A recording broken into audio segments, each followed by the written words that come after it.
Hey, Diana, did you know that personality tests can make you rich? Mark, that's the dumbest thing you've ever said. Ladies and gentlemen, jurists and just curious, welcome to the Successful Barrister podcast. Here you'll learn about marketing, management, and life skills for lawyers that probably won't get you disbarred. Hosted by Marc Whitehead, a seasoned lawyer who remembers when fax machines were cutting edge, and Diana Berry, attorney, COO, and the brains behind the scenes. Together, they are the legal world's most dynamic duo since statutes met regulations. So if you're looking to build a practice, not a prison, you're in the right place. Welcome to the Successful Barrister, where legal legends are made. All right, here we are with our 10th episode of the Successful Barrister podcast. 13. Wow. Oh my God, I've lost track. Lucky number 13. So here we are, the Successful Barrister podcast. We're back again talking about marketing management and life skills for lawyers that probably won't get you disbarred. I'm Marc Whitehead, your host, along here with my co-host, Diana Berry, COO of my law firm. Hi. Hey, Diana. How are you doing? Excellent, excellent. So we are here this morning to talk about the use of personality testing, which we do extensively in this firm, specifically for hiring, for somewhat training, for management of our people. Creating better teams. Creating better teams. That's how we use it post-hire, for sure. Absolutely. And this has sort of been in the news lately. I don't know. I think what happens is I read stuff on the internet and the internet, the Google gods pick up that I'm interested in it. So they just start pumping those types of stories in my direction. Your algorithms change. My algorithm, you would, shocking some of the things that come up in my algorithms. But anyway, that's for another podcast. So we're here today to talk about our use within our firm of personality testing, what tests we use, how we use them, how well we think they work. Yeah, this was one we had to force you to do. The soft stuff is, like our old coach Nora used to say, the soft stuff's the hard stuff. The squishy stuff, yes, is just, it's squishy. It's squishy, but it's important. You test aggressively. So we have extensive hiring process, which we've talked about in the past, but I was surprised at the number of tests I had to take as a candidate. I took, before the background, we did 2 tests. What are our tests? So the tests that we have traditionally used, one is the DISC profile, DISC, which is an acronym that stands for the 4 domains of the test. And then the other test that we have traditionally used is called the Hiring MRI. Oh, I don't know the name of it. Yes, that's called the Hiring MRI. We around here just call it the J test. It is a test that is administered by a friend of mine, Jay Henderson. And Jay you do the test, or the employee does the test, and then Jay will actually talk to you on the phone about it and help you interpret the results. So just, as a shorthand, we just call it the J test, but it is actually called the Hiring MRI. And I honestly don't know the science behind this particular test. I know it's a weird one. It is a strange test. It asks you really, really strange questions, about, when did you kill your mother? And some really oddball stuff. It's like a multiple choice. It's a risk. So the J test or the Hiring MRI, it's designed to find risks in the candidate. Right. Is that fair? Fair. And so it's like it's a very short test, 12 questions or something, and it's this or that, if I remember correctly. It has like a list of things, and you put them in order. Worst to best, or... That's it. Thank you. Our producer corrected me in case everyone that didn't get on that microphone. So you actually have to put 12 things or something in what's worst to best, but it's things like genocide versus, World War II or versus world hunger. And it's very weird. And from there, he tells you what your risks are.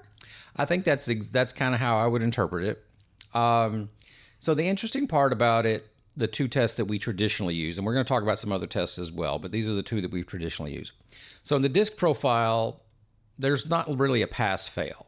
You just are who you are, and it basically as they say, your disc profile is just your tendency. It's not your destiny. You can work outside of the profile. Where the J test, the hiring MRI test, is more of a bit of a pass-fail. You can pass it or you can fail it, which is sort of interesting. Of course, you can be in the middle. And what I have found recently is that it seems like everybody that takes the test just kind of muddles in the middle. I didn't. You didn't. We'll talk about that next. Yes. So let's go back to the DISC, though. So DISC. And then it's what on a range of, for each index, it's 0 to 100, right? Right. So 50 being the midpoint. So the D in DISC stands for dominance. I stands for influence, S for steadiness, and C for what, compliance or conscientiousness? I would say compliance. Yep. And then and the way we use it in the firm, it's your high, and sometimes you're low, but are you, like, for example, I'm a high CS, meaning I'm a high C for compliance. I love my rules. I really love my rules. And S for steadiness. Our friend Craig Goldenfarb would say that high S's just tend to stay places, and he doesn't get much from that. But I think that S's tend to really do well in a growth-oriented firm. That's my theory. Well, and I'm a high S. You are. People don't believe it. People think I'm just going to say, that was my hesitation. Everybody thinks I'm a high D. You just play one and... I just play a high D on TV, but in real life, I'm a high S. And that is sort of what, when we talk about your disc profile is not just your destiny. Is not your destiny. It's just your tendency. My tendency is to want to be a steady.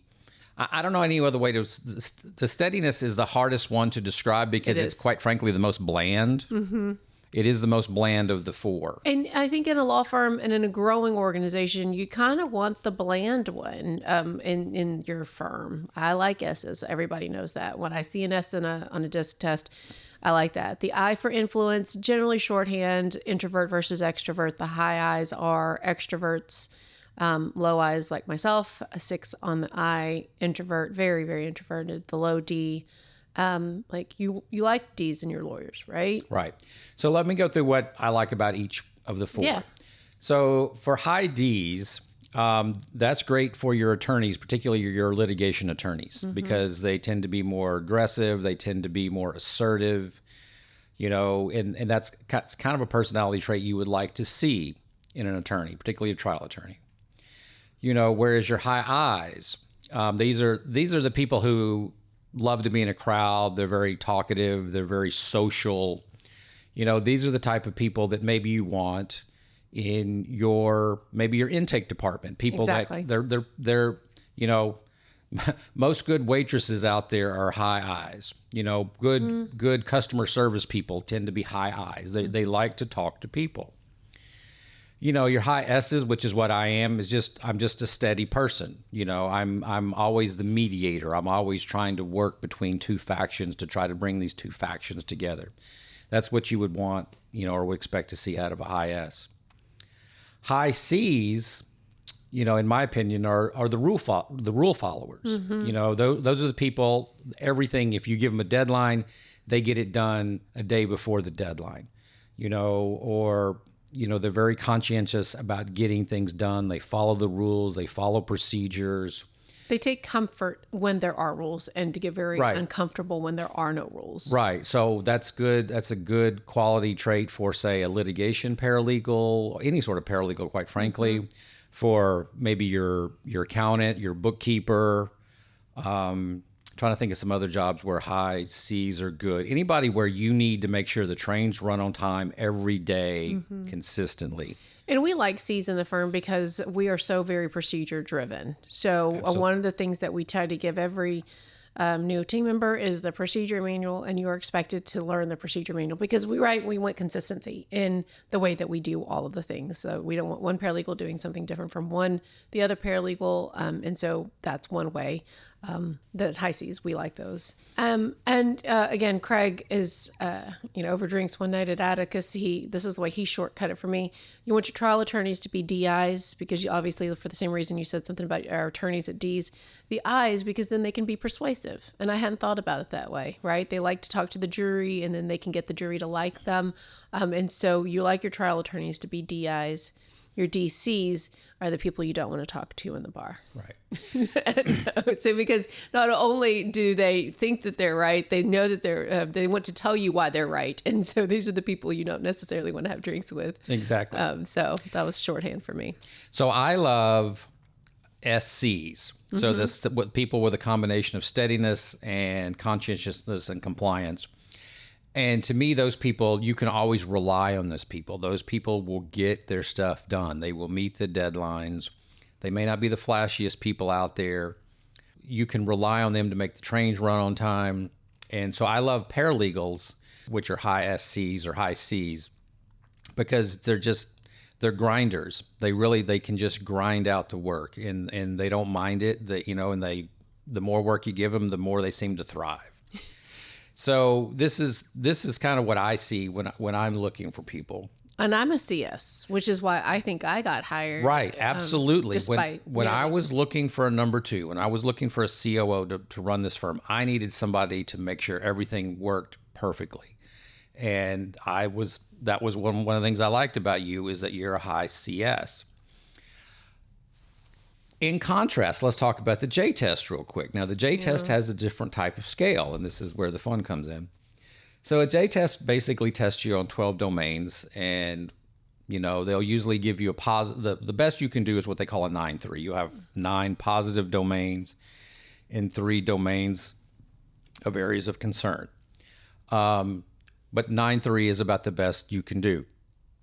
Or you could be an 8-4, 8 positive, 4 negative, or you could be a 7-5, 7 positive, 5 negative, or That's you could what be yours truly is, by the way. or you could be a 6-6. Fun fact here is that Diana, although she tested well on the DISC test from what I was looking for, she was a 7-5. You were 7-5 on the Hiring MRI, and which raised some red flags, and Jay actually had some red flags he mentioned about you. So let's talk more about that in our next segment. So for obvious to everyone, I ignored that. You did hire me. Yes, I hired you here anyway. Today. Yeah. So in the next segment, we'll come talk about that a little bit more, about how Diana cheated the test and wormed her way in anyway. This podcast is sponsored by Marc Whitehead Associates, a national disability benefits law firm. Marc Whitehead runs a firm of over 60 dedicated people whose mission is to make a difference in the lives of our injured and disabled clients. Marc represents disabled claimants in Social Security disability, private disability insurance, and veterans disability claims in all 50 states. Marc Whitehead is double board certified in both Social Security disability law and personal injury trial law. Marc has litigated disability cases in over 40 states and counting, and can help your clients too. Stop throwing your phone calls away. Call Marc Whitehead at 701-VIP-LEAD. That's 701-VIP-LEAD. Or visit our website at disabilitydenials.com. Referral fees are paid in all jurisdictions where it is permitted. Refer us your disability cases today and know that your clients will be in good hands. All right, and we're back. So now we have to talk about how you cheated the Hiring MRI, the J test. And got hired. And got hired anyway. Yeah. How are you feeling about that decision? I'm happy with that decision. And despite me nearly failing the J test. Which goes back to the whole basic premise of personality profiles. So, and using them in the hiring process. So they're not the end all be all. They are a tool that you use along with a lot of other things, good interviewing, background checking, references, good hypotheticals. I was giving you a lot of hypotheticals during when I was interviewing. 3-hour, 6-person group interview. So it's all part of the piece of the puzzle, because all of it is designed to do one thing, which is to improve the odds of you making a good hire. Mm-hmm. I've had plenty of people that wowed me on the DISC profile, and wowed me on the Hiring MRI. that still did not turn out to be good hires. Exactly. So it improves your odds, but it's not foolproof by any stretch of the imagination.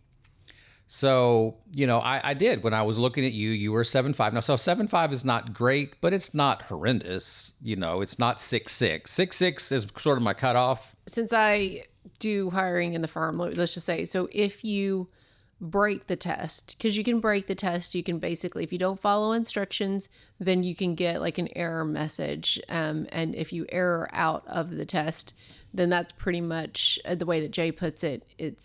They didn't follow instructions, so you can count on the fact that they really won't pay much attention to your instructions if you were to hire them. Right. So you can break the test and then you can get a 6.6. Both of those things usually immediately cull you from the list of candidates from going forward into the next step. I would say I've never hired anybody that broke the test or got a 6.6. I think from a legal perspective, we can't say that. Jay warns us all the time. Oh, we can't say that. We can't say that, but that's okay. Like I said, it's just one factor in the hiring process, but it is a big factor that we look at. So I've taken these tests myself, and the reason that I have some faith in these tests is because I feel that they nailed me. So, for example, the DISC profile. I took the DISC profile the first time in 2010, and I read it, and I said, oh crap, this computer is in my head, because it pretty much nailed me. I mean, I would say I agreed about 85% of it. Mm-hmm. I took the test a second time 5 years later and got the exact same results. I mean, I looked at the results and they were like exactly the same. So that really led me to really become a believer, because if I can take the same test 5 years after and get the exact same results, there must be something to this. I think that it means that you just gamed the test. I mean, nobody's going to test the exact same in 10 years apart unless you were gaming it. 5 years apart unless you were gaming it. So that is just so wrong, because I didn't remember the questions. How could I game the test? I don't remember any of the questions. It was just sort of innocuous questions. What are the odds that you're going to get the exact same result? Okay, so when I say exact same, I'm saying within the 95th percentile same. I mean, maybe not precise, but... Did you take the J test? So the J test is a little different. So they give me a J test. Mm-hmm. We should use Hiring MRI as the word. Nobody can Google J test and find... They will not. They won't find Hiring it. MRI. Did you Hiring take MRI. So I did, but they have an owner's version of it. Oh, okay. So the owner version doesn't put you on the same scale because, number one, they don't want to insult you in case you did suck at it. That would be bad business on Jay's part. But they do kind of give you a profile, and then what you're supposed to do is compare your profile to the profiles of the people you're hiring. So it isn't the same scale, so it's really not the same setup, honestly. So I will say that, so I pulled my hiring MRI results up while you were talking. And of my 5, just so you guys can get your 5 negatives, idea, my 5 negatives, an idea of where the hiring MRI said Marc might consider me a real risk. These were real risks because they are conditional and real risks, right? Attitude toward authority. Oh. A strong individualism will lead them to covertly or overtly challenge or disregard existing rules and authority. Long-range planning, another real risk. A tendency to be naturally skeptical about the value of spending time and energy on long-range planning. I've told you this before while we were probably having drinks, but I just kind of got candid with you and told you I don't know what you were thinking when you hired someone with this kind of a hiring MRI result, because proactive or conceptual thinking, real risk. Like, these are the things that are essential to a COO. So really, Marc, what were you thinking? In making my decision to hire you, number one, your DISC profile was spot on where I wanted to be, a high SC, which is very contrary to what the hiring MRI said. Mm-hmm. So those two tests were diametrically opposed to each other. So which one did I have more faith in? Secondly, we did put you through an extensive vetting program. Mm-hmm. You interviewed almost 6 hours for this position over several interviews. So I really did test you out on a lot of things. And then really the final thing was I talked to your references, and I talked to them quite extensively, and I questioned them specifically on these supposed weaknesses that showed up in the Hiring MRI, and everything that they said was contrary to what that test indicated. So everything leaned in the opposite direction of that one test. So ultimately, I kind of just, and I've read enough about the test to know that, everybody can have a weird day, or some weird crap can be going on in your life that could just make you have a weird day where you just... We talked about that too, that, if you're under a stressful circumstance, if your life is very stressful at that moment, then you will likely not do well on the Hiring MRI test. And so keep in mind, guys, I am an October 2020 hire. So if we all go back to that time, the world was still shut down. So it was COVID. 2020 was COVID year. And I was looking for a job in the middle of a pandemic. So can we, and I had a daughter in school, trying to figure that out and navigate that. We had just started a school year without all the traditional things that we normally had in support of, that supports parents, like aftercare programs and those types of things. Life was very stressful. So, I'm hoping that, none of these things, I think that I do a great job long-term planning and, carrying out your... Sometimes you just have to... It's one piece of the puzzle. It's just one piece of the puzzle. And it did make me question you more specifically on those specific items. Mm-hmm. It did make me focus on that when I was talking to your references. So, I was very aware of what the test said could be. And what they say is that potential problems. Exactly. They don't say they're going to actually be problems. Like, everything is more couched. likely than not that it might be a problem. Yeah. So at least gave you some opportunities to lead or for questioning Right. and for examining. And I think because of that, and particularly for some of the coaching that we've received from other avenues, we've looked at other tests. Right. So I guess the Meyers-Briggs, Mm-hmm. which has its own name. There's another name for the Meyers-Briggs. Well, we took the 16 personalities. The 16 personalities. Yep, because there are literally 16 personalities. So we're looking at that, and we actually just used it with our first intake candidate. And so TBD on that, but she's doing great so far, and we're really excited about that, about her potential at the firm. So in testing out Myers-Briggs, the first thing we did is we had or at least a lot of our people that we already were very familiar with, take the Myers-Briggs, mm-hmm. including myself, including you, just to see where we landed. And then like I said, that's the reason I was convinced that DISC was a good test, because I felt it nailed me twice. Yep. So what are you, Marc? I don't know the letters. They come up with all these weird letters, but ultimately I'm in the 16 personalities. My personality type is that of an entrepreneur. It's an ESTP for all you Myers-Briggs listeners out there. Okay, whatever the hell that means, I don't know. But entrepreneur is the category that I fall in, and I agree with that totally.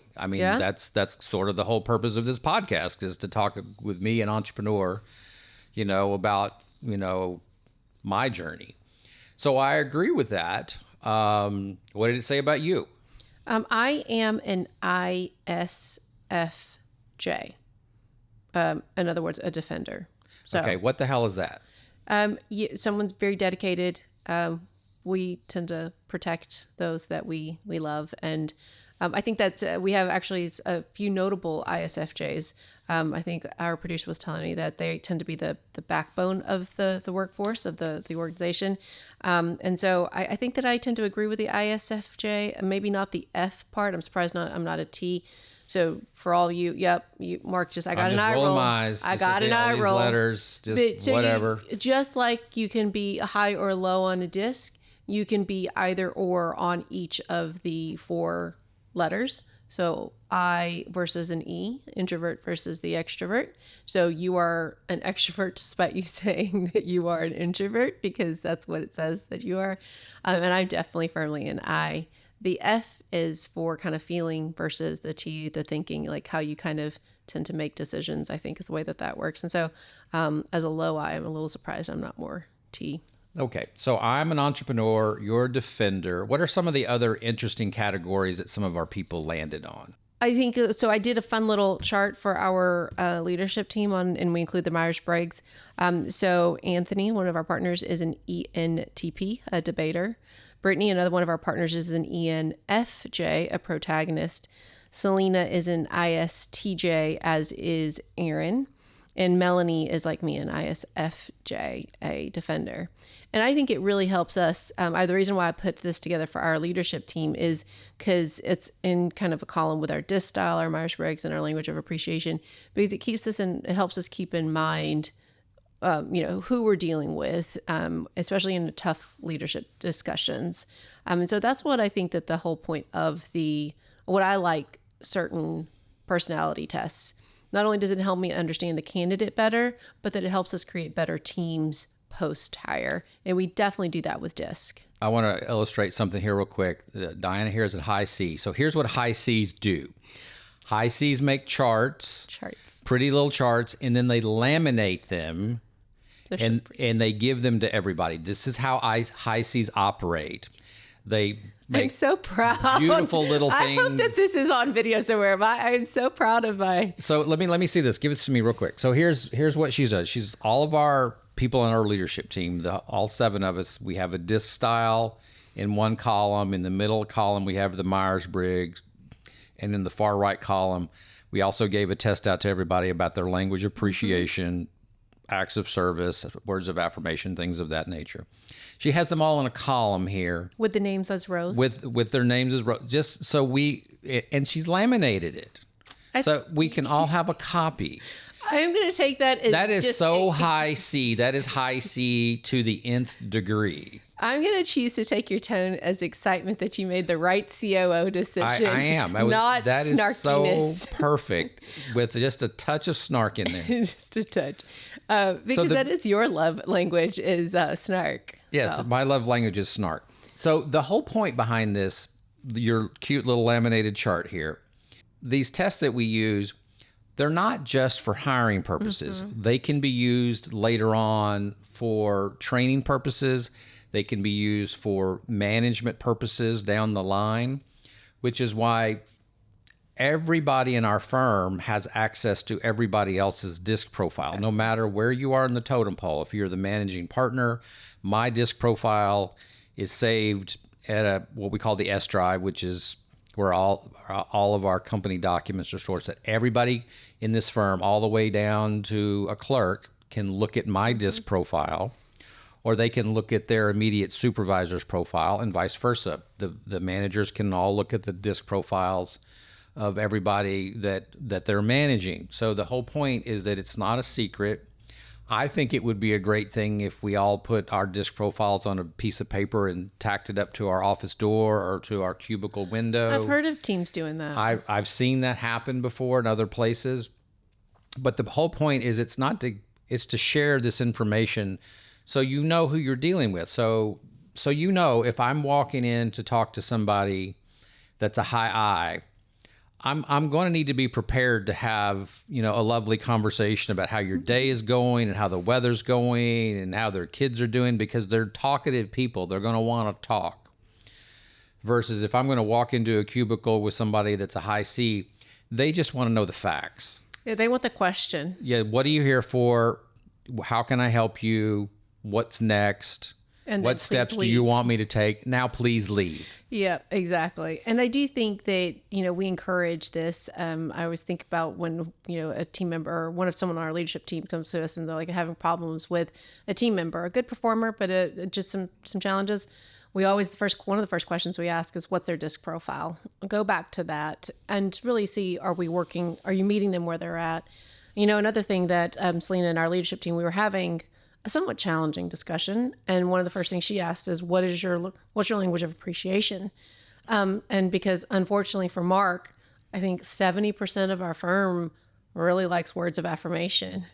And snark really isn't a language of appreciation. But it is something I think that you recognize, but right? But again, your profile, whatever your profile is, it's just your tendency. It's not your destiny. So knowing now exactly that fact, I can now overcome my snark tendencies or my sarcastic tendencies, which quite frankly, I think are kind of cute and endearing, but I understand that Apparently 70% of my firm doesn't agree with that. So I know now that I need to make an adjustment. I need to not follow my natural style, my natural instinct, and I need to basically make an adjustment when I'm talking to this group of people and understanding that now I need to say things like thank you and I appreciate what you're doing and you're doing a great job. Even though that may not be my natural tendency, I can flip the switch in my brain because now I have information that I can act upon. And I do think that that was one of the reasons, having this information was one of the reasons why you decided to invest in what we call Tiny Pulse. And I think it's called Tiny Pulse still. It rebrands itself. But it's basically an online feed where everyone can do shout outs, what EOS would call core value shout outs.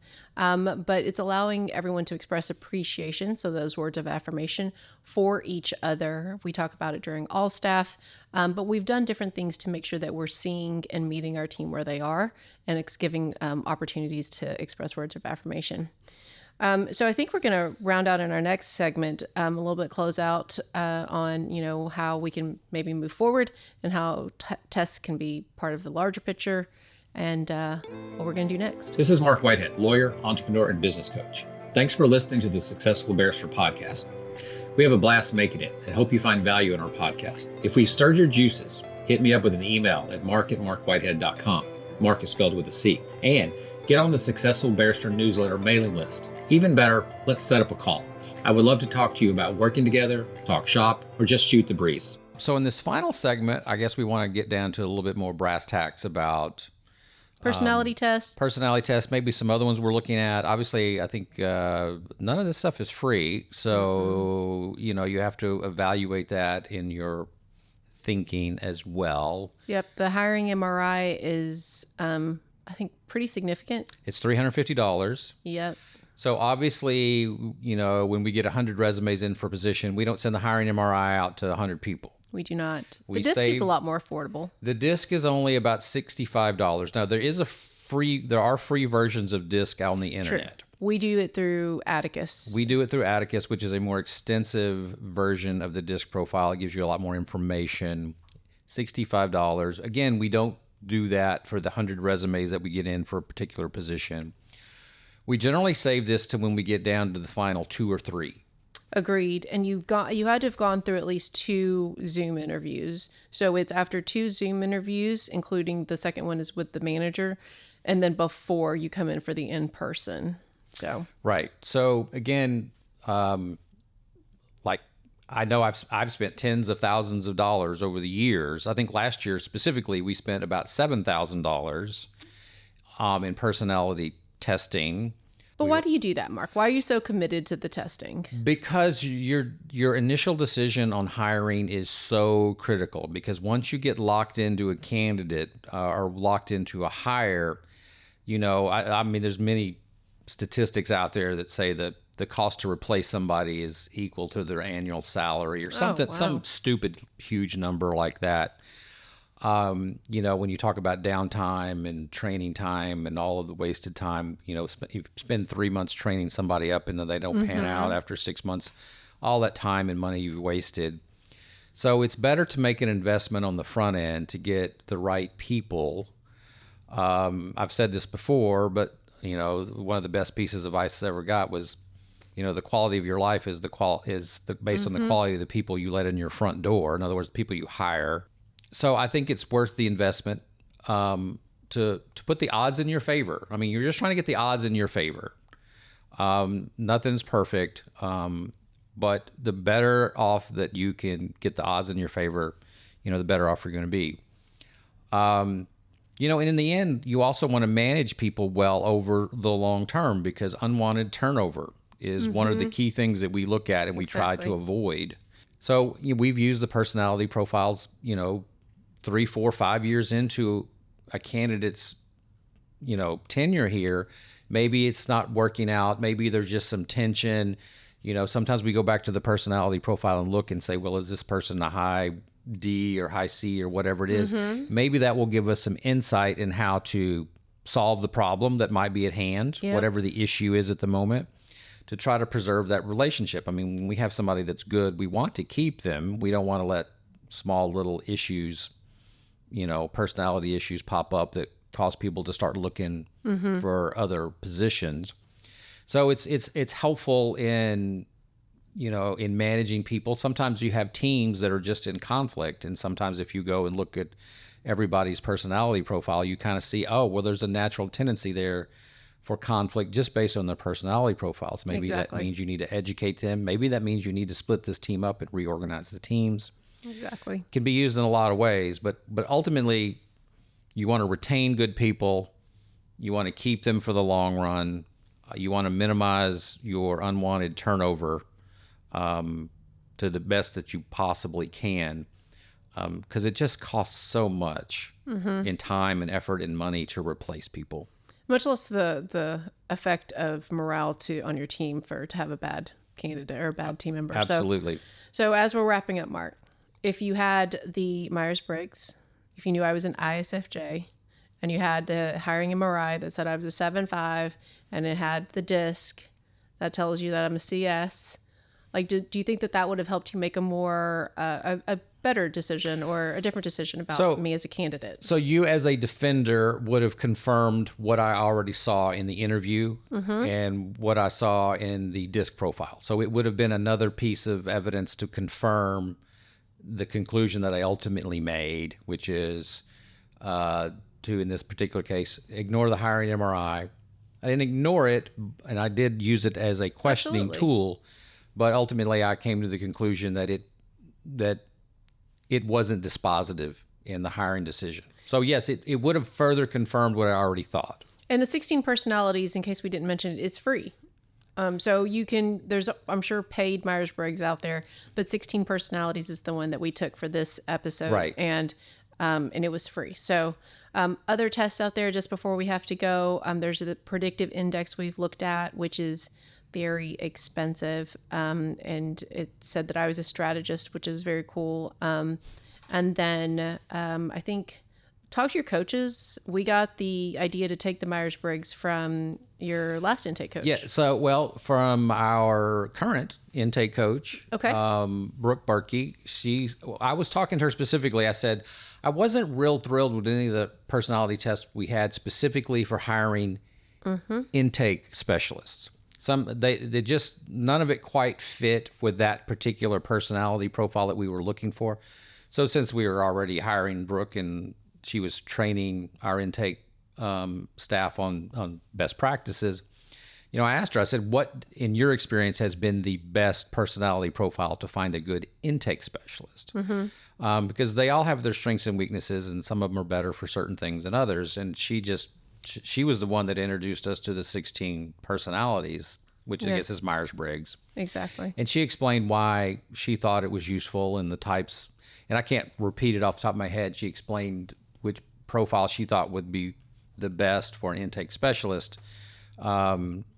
But, ask around. So different people have different experiences with different personality profiles. And let us know what you guys think about either 16 personalities, any hiring test that you guys recommend. Please email Marc at marc@marcwhitehead.com. Marc is spelled with a C. And let us know what you think about not only this episode, but our personality test, hiring test. Which ones are you using? And let's see if we can mention others for our listeners. I know. All right. And with that, I want to thank everybody for listening to the Successful Barrister podcast, where legal legends are made. I'm Marc. And I'm Diana. And together we are the dynamic duo of law. So remember to rate and review us wherever you get your podcast. If you enjoyed this episode, please tell your friends, spread the word, and visit us at successfulbarrister.com. And be sure to visit our sponsor, Marc Whitehead Associates, a national disability law firm, at disabilitydenials.com. And with that, we're out. Bye, guys.